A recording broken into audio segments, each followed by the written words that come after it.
જસુમતી, ક્યાં છો તમે? તમારો દીકરો અમેરિકાથી ભણીને આવ્યો એટલે અમને ભૂલી જ જવાના એમ ને? હસતા હસતા સોહનલાલે કહ્યું. અરે ક્યાંય નથી ગઈ. આ જરા દીપ દીકરાને ગોરબાપા આપી ગયેલા એ છોકરીઓના ફોટો બતાવતી હતી. મોમ ડેડ, હમણાં લગ્નની શું ઉતાવળ છે? મને મારી લાઈફ તો એન્જોય કરવા દો. જસુમતીની વાત વચ્ચે કાપતા દીપે કહ્યું. સોહનલાલે દીપને બાજુમાં બેસાડીને સમજાવ્યું. જો દીકરા, હું તારી ઉંમરનો હતો ત્યારે તું તારી માના ખોળામાં રમતો હતો. આ બધી મિલકત નામના કોના માટે કમાણો? તારા માટે જ તો. તને વિદેશ એટલા માટે મોકલ્યો કે આપણા વેપારમાં કામ આવે, આપણો ધંધો વધુ સારું ચાલે. વળી આપણો પરિવાર પારદર્શક પરિવાર છે. બધાને પોતાની વાત કહેવાનો પૂરો હક છે.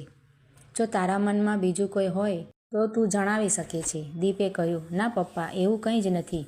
બસ થોડા સમય પછી લગ્ન કરું તો? સોહનલાલ વાતને વાળતા કહ્યું. ચાલ, 6 મહિના આપ્યા, ખુશ હવે? તું તારે મિત્રો સાથે જ્યાં હરવું ફરવું હોય ત્યાં ફરી આવ.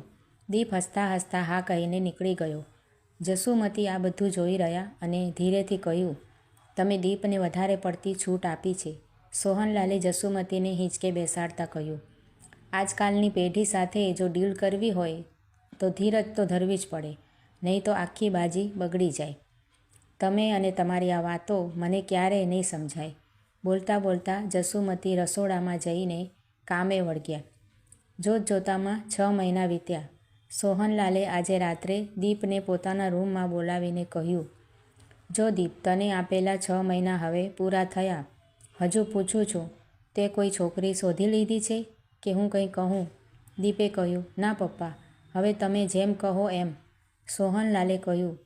જા, તારી મમ્મી અને તારી બેન રીનાને બોલાવી આવ. મારે એક વાત કરવી છે. ઘડીભરમાં બધા ત્યાં હાજર થઈ ગયા. સોહનલાલે ખોંખારો ખાતા કહ્યું.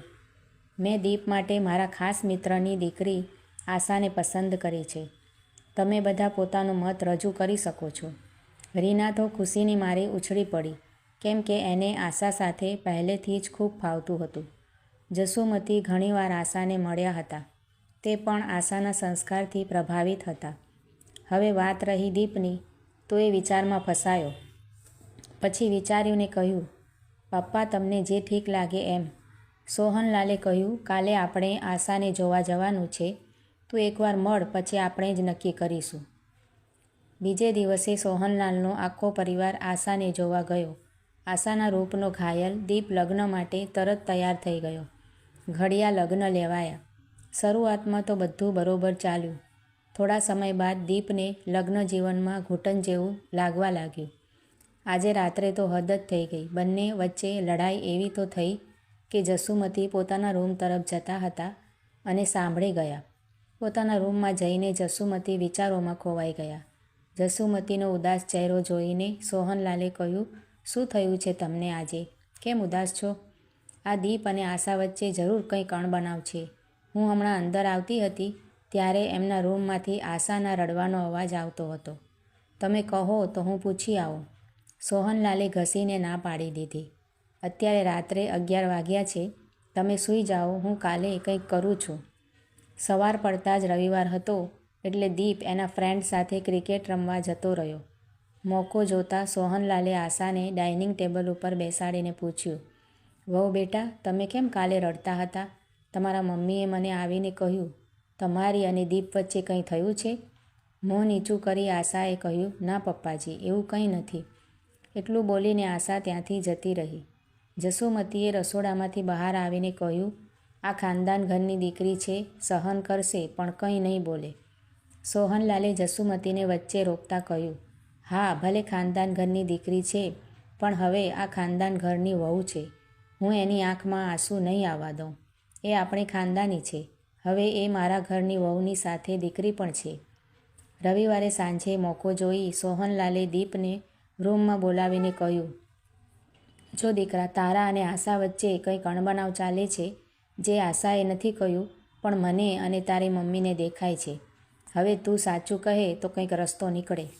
દીપે કહ્યું. પપ્પા, તમારી સાથે આ વાત કઈ રીતે ડિસ્કસ કરું? સોહનલાલે દીપના ખભે હાથ મૂકીને કહ્યું. હું તારો બાપ નહીં, એક મિત્ર છું એમ સમજીને કહે. આપણા ઘરમાં બધાને પોતાની વાત કહેવાનો અધિકાર છે. દીપે નીચું મોં કરીને કહ્યું, આશા મારી સાથે પાર્ટીમાં આવવાની જીદ કરે છે. કાલે મેં ના પાડી તો એ રડવા લાગી. બસ આટલી વાત તો લઈ જાને એને પાર્ટીમાં. તું મારું અને તારી મમ્મીનું વિચારીને ના કહેતો હોય તો અમારા તરફથી તને બધી છૂટ છે. સમય સાથે કેમ બદલાવું એ વાત હું અને તારી માં સમજીએ છીએ. સોહનલાલની વાત સાંભળીને દીપે અકળાતા કહ્યું, આશા સાડી પહેરે છે તો સાવ ગામડામાં રહેતી હોય એવું લાગે છે. એ મને જરાય નથી ગમતું. આશા સાડી પહેરીને પાર્ટીમાં આવે તો મારા મિત્રો મારો મજાક ઉડાડે. એટલે જ હું એને મારી સાથે ક્યાંય નથી લઈ જતો. ક્યારે શું પહેરવું એટલી સેન્સ તો એનામાં હોવી જોઈએ ને. સાવ ગવાર જેવી લાગે છે. આવામાં હું એને પાર્ટીમાં લઈ જાઉં તો મારી તો ઇજ્જત જ જાય ને. અને સાચું કહું આમ ક્યાં સુધી હું અકળાયા કરું. એટલે કાલે તો મેં એને કહી જ દીધું કે મારે છૂટાછેડા જોઈએ છે. ઓહ, આટલી વાતમાં તારે છૂટાછેડા જોઈએ છે? સોહનલાલે ગુસ્સામાં દીપ સામે જોઈને કહ્યું, સાડી તો તારા મમ્મી પણ પહેરે છે તો એ પણ ગવાર છે. અને તું આશાને સાથે લઈ જાય તો તારી ઇજ્જત જશે. તું એવું વિચારે છે? થોડીવાર પછી મગજ શાંત કરીને સોહનલાલે ધીરેથી દીપને કહ્યું, તું આવતા રવિવારે ફક્ત એકવાર આશાને તારી સાથે પાર્ટીમાં લઈ જજે. પછી જો તને ન ફાવે તો આપણે આ બાબતે વિચારીશું. દીપે પહેલાં તો આનાકાની કરી પછી માની ગયો. સોહનલાલે હવે આશાને રૂમમાં બોલાવી અને કહ્યું, જો વહુ દીકરા, હવે જમાનો બદલાયો છે તો જમાના પ્રમાણે તમે પણ થોડા બદલાવ લાવો તો સારું રહેશે. સસરાની વાત સાંભળીને આશાએ કહ્યું, પપ્પાજી હું કંઈ સમજી નહીં. સોહનલાલે કહ્યું, આશા વહુ, તમે ખૂબ સંસ્કારી ઘરમાંથી આવો છો. આ ઘરની તમામ જવાબદારી તમે બખૂબી નિભાવી છે. તમે એક સારી વહુ, સારી ભાભી સાબિત થયા છો. હવે તમારે એક પતિને ગમે એવી પત્ની બનવાનું છે. તમે દીપને દરેક વાતમાં સાથ આપ્યો જ છે, પણ હવે તમારે એની પ્રેમિકા બનવાનું છે. આ વાત તમારા સસરાજી કહી રહ્યા છે એ તમને કદાચ અજુગતું લાગશે, પણ જમાના સાથે ચાલવું પડશે વહુ દીકરા. આશાએ કહ્યું, પપ્પાજી હું સાડીના બદલે વેસ્ટર્ન કપડાં પહેરીને બહાર જઈશ એ તમને અને મમ્મીને ગમશે? સોહનલાલે કહ્યું, વહુ બેટા, સંસ્કાર તો શબ્દમાં હોય છે નહીં કે કપડામાં. અમને કંઈ જ વાંધો નથી. સસરાની વાતનું માન રાખીને આશા વહુએ બધા જ પ્રયત્ન કર્યા જે દીપની ઈચ્છા હતી. રવિવારે રાત્રે પાર્ટી પૂરી થયા બાદ દીપ અને આશા હસતા હસતા હોલમાં પ્રવેશ કર્યો. સોહનલાલે તરત જ કહ્યું, પાર્ટી કેવી રહી દીપ? દીપે ખૂબ ખુશ થઈને કહ્યું, પપ્પાજી તમને શું કહું, આશાએ તો આજે પાર્ટીમાં મારો વટ પાડી દીધો. એણે પહેરેલું આ બ્લેક ગાઉન મારા ફ્રેન્ડની વાઈફને ખૂબ ગમ્યું. એટલે એણે આશા સાથે કાલનો શોપિંગનો ટાઈમ પણ નક્કી કરી લીધો. એક ગેમ રમ્યા, એમાં એક ટોપિક પર આશાએ પોતાના વિચારો વ્યક્ત કર્યા અને બધા એના ફેન બની ગયા. મને તો આજે ખબર પડી કે આશાને વાર્તા અને લેખ લખવાનો ખૂબ શોખ છે. એટલે એના શબ્દો પૂરી પાર્ટીમાં છવાઈ ગયા. આજે મને સમજાયું કે ભાષા ઇંગ્લિશ હોય કે ગુજરાતી, શબ્દો અસરકારક કેટલા છે અને ક્યારે બોલાય એ વધારે જરૂરી હોય છે. સોહનલાલે મૂછોમાંથી હસતા કહ્યું, દીપ, આશા સાથે છૂટાછેડા જોઈએ છે? દીપ મોહનલાલને ગળે વળગીને કહ્યું, શું પપ્પા, તમે પણ મારી ફિરકી લો છો? સોહનલાલે ખડખડાટ હાસ્ય સાથે કહ્યું, ભાઈ, હવે તારી ફિરકી મારી વહુ બેટા પાસે છે. આશા શરમાઈને નીચે જોઈ ગઈ. દીપે આશાની માફી માંગતા કહ્યું, હું સાચા હીરાને ઓળખી ના શક્યો. આશા, હવે તું સાડી પહેરે તો પણ મને કંઈ વાંધો નથી. હું વિદેશમાં થોડો સમય શું રહ્યો કે મને ત્યાંની એની હવા લાગી ગઈ. જસુમતીએ હરખાતા સોહનલાલને કહ્યું, તમે અને તમારી વાતો મારી સમજની બહાર છે હો. હોલમાં બધા ખડખડાટ હસી પડ્યા.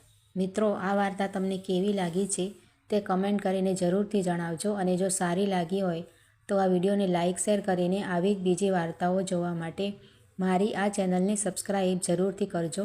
વિડીયો જોવા માટે તમારા બધાનો ખૂબ ખૂબ આભાર માનું છું. Thank you.